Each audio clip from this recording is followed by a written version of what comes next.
જય મા ઉમા ખોડલ.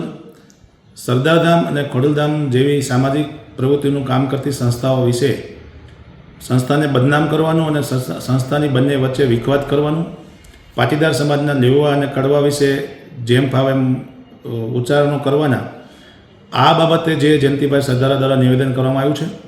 અત્યાર સુધી બનાવની સાથે સૌની લાગણીઓ જોડાયેલી હતી અને દુઃખદ ઘટનાઓ છે એવું તમામ લોકોનું માનવું હતું.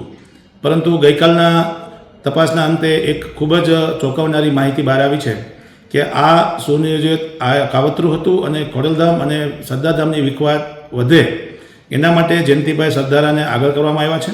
અને જયંતિભાઈ સરદારા દ્વારા તમામ સંસ્થાના આગેવાનોને એક જાતનો અંધારામાં રાખીને સન્માનીય ગગજીભાઈ સુતરિયા અને શ્રી નરેશભાઈ પટેલને કઈ રીતે બંને વચ્ચે વિખવાદ થાય એનું આયોજનપૂર્વક એક કાવતરું ઘડવામાં આવ્યું હતું.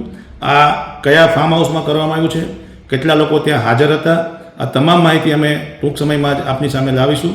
જય સરદાર, જય પાટીદાર.